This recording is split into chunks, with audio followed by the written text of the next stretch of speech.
Welcome back to Public Affairs on Peach, and we just talked about dieting for New Year's resolutions. Now we got to talk about achieving those fitness goals. Fitness and lifestyle expert Lisa Tanker is here to help you achieve that. So I want to say good morning to you. And how long have you been a fitness and lifestyle expert? Well, good morning, Gloria. I've been a fitness and lifestyle expert for 7 years. And prior to being a fitness and lifestyle expert, I was in pharmaceutical sales. So I've used the healthcare industry with fitness to help people get results. So you are used to this. So when you start talking about working out and becoming fit, should people join a gym? Or if they say, well, you know, Glo, I can't afford a gym, and they think, well, I got to do something. I can't, how can I achieve being fit and I can't afford a gym? What do you say to that? You know, well, there are a couple things I hear inside of that. Your health is so important that you have to realize that if you can afford to go out to eat, then you can afford a gym membership, or you can afford to take care of yourself. So I have to kind of say that we have to make our priorities. We have to decide what our priority is, right? Now, when you say, what should I do in order to be in shape? Kind of what's the best avenue for me? That becomes a different question. So can I afford a gym membership? If you could have $35 and you would take that to go eat out, which one is the decision for you that will help to improve your health, right? So we have to really be very strategic and make wise decisions and value what is important to us. Now, when it comes down to what we should decide to do, whether it's a gym membership or work out at home, now that becomes a point of what works best for you. So if you know that you need a little bit more guidance, there are a couple of options. There are gyms out here, but that's typically for a person who feels comfortable. But the gym works great if you already know what you're doing, or you want to get a trainer at the gym, or you want to do a class. The second option is if you decide that, you know what, I want to go to a personal trainer. There are personal training studios and great boutique studios out here that are specialty and cater exactly to a person's needs. And some people are great at what they do. They've already been active. They can work out outside. They can get DVDs or downloadable apps on their phone. So there's so many options out here, but the biggest thing is deciding what works best for you. Right, and I will even say this. A lot of times when people are first starting and they're not as familiar with the gym, or they're intimidated by the gym, would you encourage them just walk the block? I would encourage them to absolutely walk the block, start off with that, but you know what?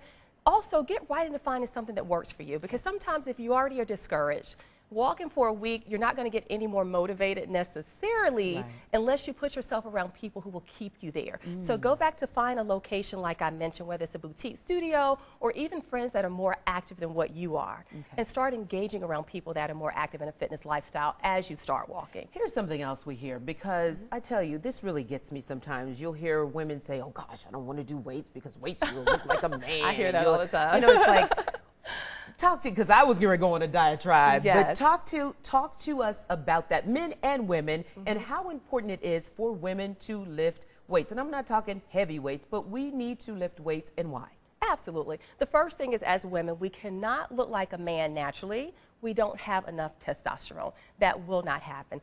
But what I think that really understanding what we need, sometimes people lift weight, but they're not losing and burning fat. So they begin to get that muscle, and then the fat is on top, and they feel like, oh, I look a little bulky. So that's where diet, nutrition becomes very important. So what you want to focus on is having a great meal plan, a nutrition plan, burning that fat, so as you begin to come down, you're seeing the lean muscle that gives us that feminine physique. How important is it to lift weights?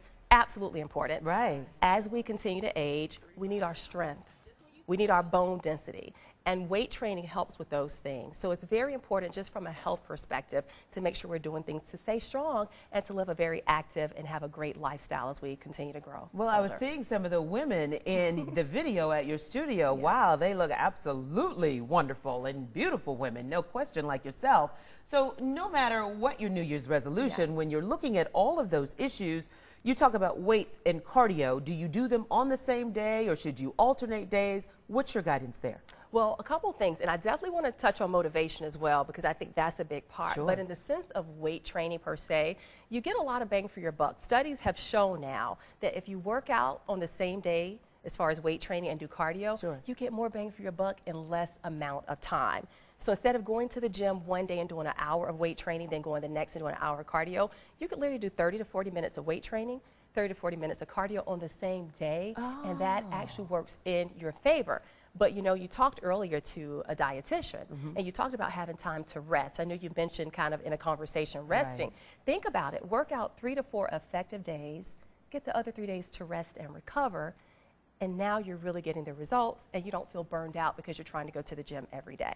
So I absolutely recommend trying to do them both on the same day. Because your rest is just as important. Touch on motivation really quick, because I know that's important as well. Oh my gosh, motivation is the big part. That's the reason why only 8% of people reach their New Year's resolution goals, right? Yeah. So motivation, a couple things I want to say about that is the first thing is you have to find a reason that will inspire you to really make this a lifestyle. So that reason might be that you want to be healthier. Some people might have diabetes, high blood pressure, or just simply be over the weight that they feel comfortable at and healthy at. So what is your reason? Some people it's vanity. Whatever that is, decide that and stick to it. The second thing I just want to say real quick is make a decision. A decision is different from saying, I'm going to the gym today. I'm going to be regular. I'm just going to go. Don't just show up. Right. Make a decision to be committed, get to the gym, eat regularly and eat healthy, Right. and execute it as flawlessly as you can. All right. As you can. And then the last thing is start to surround yourself around people who also want to live an active lifestyle and who are engaging in that. Positive people. There you go. You make me want to go work out. That's a good thing. Let's go. So no matter what your New Year's resolution is, whether it's positive attitude, willpower is definitely the key. We will talk with a stress therapist when Public Affairs on Peach returns.